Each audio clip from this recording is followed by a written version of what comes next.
네, 저는 그 뭐죠? 이제 우리 시흥이었어요. 시흥에 대한민국 시흥에 있는 포동순봉교회 박정수 목사라고 합니다. 이제 그 교회에서 하면서 이 책을 만들어서 이제 강의하면서 다니는데요. 자, 그 앞에 보시면 이제부터 책은 아니라 요 앞에 부분 보시면 됩니다. 자, 지금 이스라엘 땅이 있잖아요. 이스라엘이 어느 정도에 있느냐 하면은 이게 지도를 보시면 나중에 그 중동 지역의 지도를 보시면 참조하시면 되는데 이 부분이 이제 지중해가 이렇게 되어 있어요. 배가 배 모양 같이 이렇게 표준가 이렇게 이게 지중해예요. 지중해고 지중해 아시죠? 지중해 가면은 이스라엘 땅 옆에 있는 바다가 지중해예요. 그리고 옆에 여기 보면 이스라엘이 이게 그 약간 뾰족하게 이건 어떤 그 이미지 형태니까 실제로 이 정도 하면은 그냥 밋밋해지 이렇게 되지 않거든요. 특징을 그려서 가는 겁니다. 여기 보면 갈멜산이 있습니다. 이스라엘 갈멜산. 그 갈멜산 일직선 하면 뭐죠? 갈릴리 호수가 있죠. 요단강이 있고 사해가 이렇게 벙어리 장갑 같이 되어 있어요. 그래서 그다음 밑에 홍해가 이렇게 되죠. 손가락으로 V자 같이 홍해를 이렇게 그려가지고 이렇게 홍해가 있습니다. 홍해가 있고요. 그 다음에 여기가 페르시아만이 있고 여기 위에 강이 이렇게 나오는데 이거 여기서 티그리스 강, 이거 유프라테스 강이 있고요. 여기가 페르시아만입니다. 페르시아만 이게 이제 이쪽이 이제 사우디아라비아가 되겠죠. 자, 여기가 홍해가 되고요. 홍해가 되고 여기가 뭐죠? 시내산입니다. 시내산이고 이렇게 뭐죠? 애굽이 있습니다. 이집트죠. 애굽. 자, 그리고 요 중도에 뭐가 있냐면요. 가데스 바네아가 있어요. 가데스 바네아. 이 가데스 바네아 이게 어떤 일이냐면은 이스라엘 백성이 여기서 정탐을 들어갔는데 어디죠? 부정적인 보고 때문에 30년간 광야를 헤매게 되는 이곳. 그러니까 모세가 한이 맺힌 장소가 가서 가데스 바네아가 됩니다.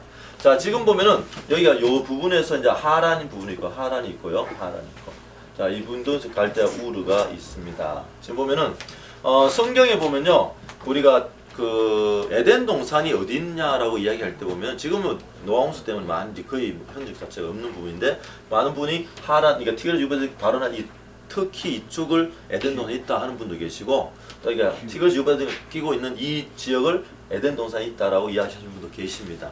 어디 뭐 상관없지만 그건 저는 이제 이쪽을 에덴 동산이 있다라고 이제 그 추측하면서 어떤 그 학자들에게 말을 이제 제가 이제 이거 뭡니까 채택을 해가지고 에덴 동산에 누가 살았죠? 아담과 하와가 살았잖아요. 그래서 사람은 아담. 그래서 1번 아담이 살고 있어서 아담 시대라고 이렇게 번호를 붙이고 그다음 뭐냐면 범위를 창세기 1장부터 5장까지를 아담 시대 전 범위를 제가 나누었어요. 그리고 두 번째 보면 아담 시대 이후에 아담이 5장에서 죽고 나서 그다음 어떻게 되냐면은 이제 그 뭐죠? 노아 홍수가 있은 후에 노아 홍수가 나중에요 끝나고 나서 노아의 아들 중에 셈의 아들 후손들 중에서 누가요? 아브라함이 이제 등장합니다. 아브라함 갈대아 우르에서 들어갑니까? 하란까지 가면서 창세기 11장이 끝이 나요.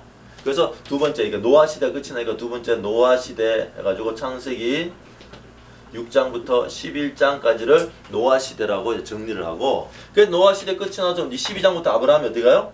하는 보낸 땅 가나안으로 가죠. 가나안 하나님께서 보낸 그 가나안 땅으로 가서 이제 여기에서 삽니다. 세 번째 가나안 들어가 아브라함 시대 아브라함이 가나안에 살고 있어요. 창세기 12장부터 24장까지고요.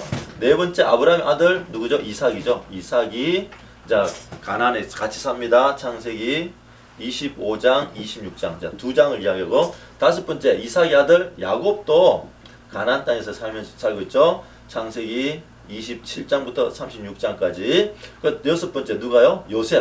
요셉도 가나안에 살다가 애굽 다 내려가죠. 야곱하고 요셉이요. 그 창세기 37장부터 50장까지가 요셉 시대로 해서 다 애굽으로 다 내려갑니다.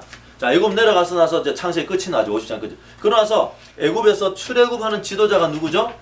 이스라엘 백성을 끌고 그 애굽의 땅을 나오는 지도자 모세죠. 그 모세가 어디요? 애굽 땅에서 홍해를 건너서 시내산 갑니다. 그래서 가데스 바네아 갔다가 38년 동안 방황하면서 어디 갑니까? 모압 땅으로 갑니다. 모압 땅. 이게 모압 땅으로 인도하죠. 모세가. 그래서 일곱 번째 시대가 모세 시대라고 해놓고 모세 시대는요 출애굽기하고 민수기를 기준으로 정리를 합니다. 그래서 이제 모세가 죽고 나서 이제 모압 땅에서 모세가 죽죠. 신명기를 기록하면서 신명기 설교를 다 한 후에 죽어요. 죽고 나서 그 다음에 지도자가 누가 됩니까? 여호수아가 되죠. 그래서 여호수아가 가나안을 정복해요. 가나안을 가운데 정복하고 남쪽을 정복하고 북쪽을 이렇게 정복합니다. 그래서 여덟 번째 해가지고 여호수아 시대, 여호수아 시대가 여호수아서 1장부터 24장까지를 이제 정리를 해드리고요. 그 다음에 여호수아가 죽고 나서 가나안 땅을 다스리는 지도자들이 누구냐? 여러 명입니다. 누굴까요? 네, 사사예요. 그래서 아홉 번째 시대를 사사 시대라고 하고 사사기 1장부터 21장을 통해서 사사 시대를 다 정리합니다. 자, 그리고 사사 정리하고 나서 그 다음에 사사 시대를 정리하고 나서 그 다음에 사사 시대가 끝이 나면 이제 어떻게요? 그 다음에 왕정이 들어가는데 이 왕정을 이제 그러니까 왕을 주는 마지막 사사, 왕을 허락해주는 마지막 사사, 세워주는 사사가 있죠. 누구냐면 사무엘이죠. 그게 사무엘인데 이제 왕을 보면 지금 이제 요게 뭐냐면 요게 지가 나온 거예요. 뭐냐? 이 가담 시대부터 어디요? 노아 시대 이게 쭉 연결하니까 애굽 내려갔다가 어디가 모압 갔다가 가나안 들어가잖아요. 이게 이렇게 보니까 영어로 G 같아요. 그게 번호가 1번, 2번, 3번, 4번, 5, 6번, 7번, 8번, 9번 돼 있죠. 자, 그러고 나서 이제 가나안 땅에서 일어나는 일이잖아요. 요거를 끄집어내는 의미예요. 끄집어내서 점으로 이렇게 점선으로 이렇게 끄집어내가지고 요 G 밖으로 해가지고 나라가 한 개에서 돼요. 두 개로 나눠집니다. 한 개, 두 개. 이게 한 개 위에 거. 북쪽은요 끝나요. 북쪽에서는 더 이상 역사가 이어지지 않고 남쪽만 이어집니다. 그래서 남쪽 이어질 때 누가 와요? 우리 예수님께서 이 땅에 오시죠. 그래서 신약이 이제 연결이 되는 거예요. 그래서 보면 여기서 자 마지막 사사와 왕을 이어주는 그 마지막 사사가 누구죠? 10번째 사무엘이죠. 사무엘. 그래서 사무엘이면 사무엘상 1장부터 8장까지 사무엘 시대를 이야기하고 그래서 첫 번째 왕 이스라엘 첫 번째 왕이 누구죠? 사울이죠. 사울이 이제 10번이고 11번 사울이 사무엘상 9장부터 31장까지가 사울 이야기고요. 그 다음에 두 번째 왕이 누구죠? 다윗입니다. 다윗은 사무엘 하 전체입니다. 사무엘 하 1장부터 24장까지가 다윗을 이야기하고요. 그 다음에 다윗 다음에 누구죠? 솔로몬이죠. 그게 솔로몬이에요. 솔로몬이 어떻게요? 사무엘상 하다 하면 무슨 책이 나오죠? 열왕기상. 그러니까 열왕기상 1장부터 11장까지가 솔로몬 시대를 이야기하고 그러나서 솔로몬 이후에 나라가 나누죠. 북쪽과 남쪽. 자, 북쪽의 왕은 누굴까요? 여로보암. 남쪽의 왕은요? 르호보암입니다. 자, 보면 그래서 14번째 북쪽을 북이스라엘이라고 그러고요. 남쪽을 남유다라고 이렇게 이야기합니다.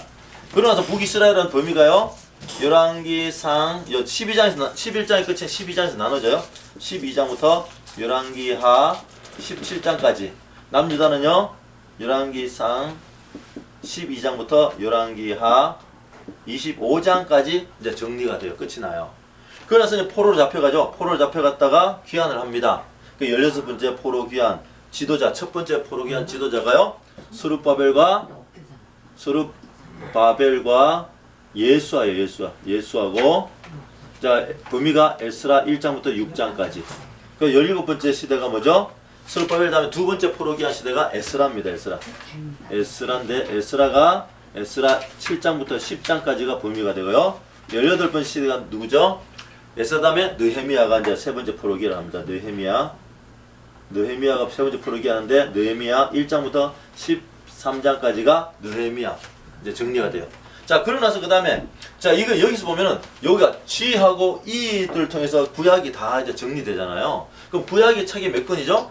39권이에요. 자, 우리 성경사님 보면은, 이제 성경을 창세부터 계시록까지 순서대로 쭉 한번 적어보시고, 집에 가서 말해보시고 적어보시면은, 이게 한번 도움 될 거예요. 나중에 공부 가르치는 도움 될 거예요. 자, 우리 창세기부터 말라기까지 한번 연결해 볼게요. 자, 창세기 여기 있죠? 출애굽기 뭐죠? 여기 있죠? 레위기, 모세시대, 민수기, 신명기, 모세가 그래서 모세오경이죠. 신명기까지. 그 다음에 여호수아, 그 다음에 사사기, 사사시대에 루키가 활동합니다. 루시 활동해요. 그 다음에 사무엘상, 사무엘하, 열왕기상, 열왕기하. 그 다음에 역대상, 역대하는요 에스라가 기록하거든요. 자, 에스라 기록하는데 역대상, 역대하 딱 제가 특별히 이제 설명을 안 드려요. 근데 역대상, 역대하를 살펴보면은 역대상 1장부터 9장까지가 뭐냐, 1장부터 8장까지가 뭐냐면은 그 1장부터 9장까지. 1장부터 9장까지가 뭐냐면요. 그 족보 이야기, 족보 이야기입니다. 족보를 쭉 이제 그참 뭐냐 아담부터 있잖아요. 포로기한까지 족보가 9장 중반까지 딱 연결돼 있어요. 그래서 그 다음에 어때요? 사울 시대를 10장에 사울 이야기해요. 그러나서 11장부터 29장까지 역대상 29장까지가 다윗 이야기를 딱 설명하고 있습니다. 그러고 나서 역대하, 대하 1장부터 9장까지가 솔로몬 이야기. 그리고 역대하 10장부터 36장까지가 남유다의 20명의 왕을 쫙 사적을 정리한 것이 역대상, 역대하 이야기예요. 이렇게만 정리하면은 사무엘상하, 열왕기상하고 역대상하를 다 연결해서 보면은 쉽게. 근데 역대상하가 보면요 에스라가 뭐죠? 이제 그 성전과 하나님 어떤 예배 중심의 어떤 기록을 잘 되어 있습니다. 그래서 정경화 시켜놨기 때문에 이제 잘 읽어보시면 사무엘상하, 열왕기상하, 역대상하 같은 역사가 이어지지만 에스라가 역대상하를 기록하면서 성전의 어떤 내용을 잘 기록했기 때문에 하나의 정경으로서 읽어보시면 많은 도움이 되시고 이제 이게 약의 차이가 이제 그 뭐죠? 에스라가 기록하면서 이제 역대상에서는 뭐죠? 이제 북이스라엘 왕들은 기록하지 않고 다윗 시대의 다윗 시대의 바세바 어떤 사건은 일부러 뺀 그 부분을 이제 알 수 있게 됩니다. 자, 그리고 역대상하죠. 그다음에 역대상하 다음에 에스라, 그다음에 느헤미야. 그러니까 에스더가요. 1차 포로기한 때 뭡니까? 그 바벨 수산성에 죽으면 죽으리라 한 에스더 이야기 나오고, 그다음에 에스더 다음에 뭐죠? 욥기. 욥기는 아브라함 시대. 그 다음에 시편은 다윗 시대죠. 시편. 그 다음에 잠언, 전도서, 아가서는 어떻게 솔로몬 시대를 이제 우리가 솔로몬이 기록한 것이고. 그 다음 아가서 다음에 뭐죠? 전부 다 어떤 얘기 선지서가 나오죠. 대선지서 소설이 나오는데 선지서인데 대부분이 남유다의 선지자들이에요. 보면 자 성경 책을 기준으로 하면은 자 이사야죠. 이사야, 예레미야, 에가, 에스겔. 그 다음에 다니엘. 호세아가 북이스라엘입니다. 요엘, 아모스, 오바댜, 요나. 세 선지자가 북이스라엘이고요. 요나, 미가, 나훔, 하박국, 스바냐까지 남유다. 그 다음에 학개와 스가랴 선지자가요. 1차 포로기한 하면서 뭐죠? 1차 포로기한 성전 건축을 하기 위해서 하는데 성전 건축이 중단이 돼요. 그때 학개 스가랴 선지자가 성전 건축 하나님 뜻이다라고 독려를 하면서 성전 건축을 완공하게 되고 그 다음에 나중에 말라기, 느헤미야 시대 말라기를 통해서 구약 전체가 정리가 됩니다.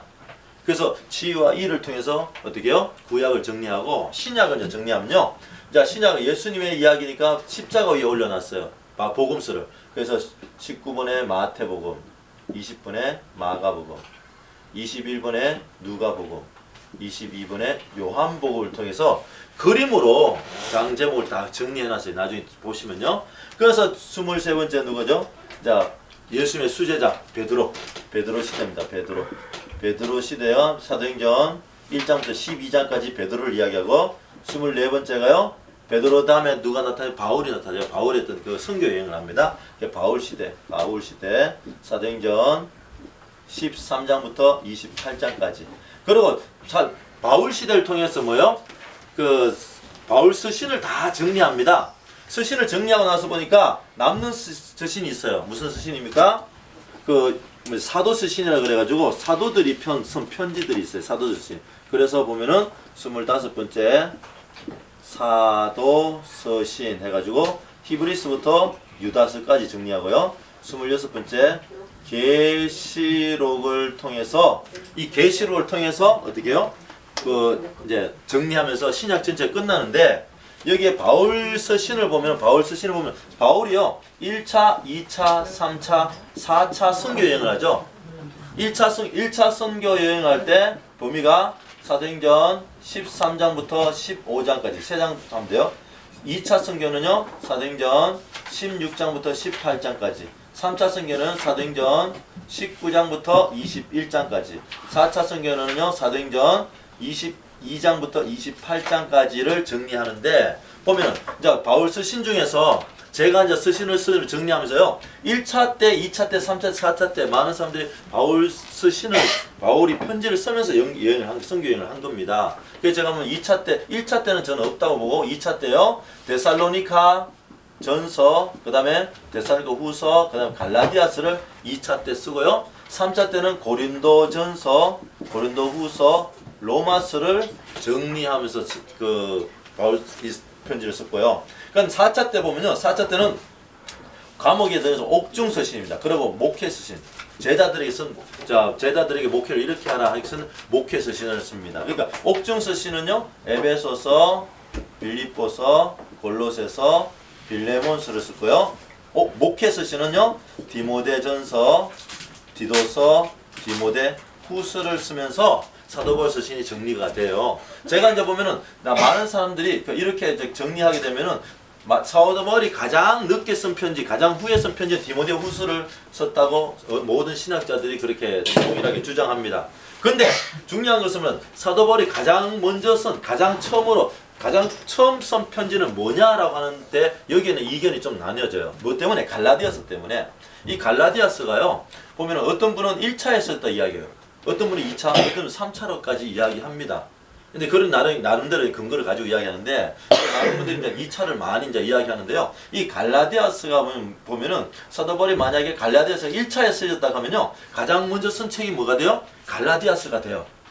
근데 2차나 3차 때 쓰면은 사도 바울이 가장 먼저 쓴 편지가 뭐죠? 데살로니가 전서가 가장 먼저 쓴 편지가 돼요. 제일 처음 쓴 편지가 데살로니가 전서가 됩니다. 그러니까 이 부분은 이제 학자들마다, 목회자들, 목사님마다 또 달라요. 그러니까 또 교단 안에서도 공부한 분들에 따라서 자기가 주장에 따라 좀 다릅니다. 그래서 제가 이제 그 강의를 할 때 그 성도님들한테, 담임 목사님들, 목사님, 우리 사도 바울 선생이 제일 먼저 쓴 책이 무슨 책입니까? 편지가 무슨 편지입니까? 할 때 보면 어떤 분은 갈라디아서, 그러면 이 갈라디아서를 이야기하신 분은 갈라디아서가 1차에 쓰였다고 주장하시는구나. 그건 아니야. 데살로니가 전서다 그러면 이분은 2차나 갈라디아서를 2차나 3차에 썼다고 주장하시는 분이구나라고 알고 있으면 돼요. 그 정도 알고 이제 신앙생활 하시면은 많은 도움이 됩니다. 자, 그래서 보면은 제가 이렇게 이게 G와 E와 T를 이렇게 설명하면서 여기 안에 구약 39권, 신약 27권이 다 들어가요. 그래서 보면 뭐예요? 제가 책 맨 앞에 보면 뭐라고 되어 있죠? 이렇게. 여기 뭐예요? GET 안에 성경이 있다라고. 요 안에 성경이 다 들어간다라고 제가 설명을 드립니다. 네, 여기까지.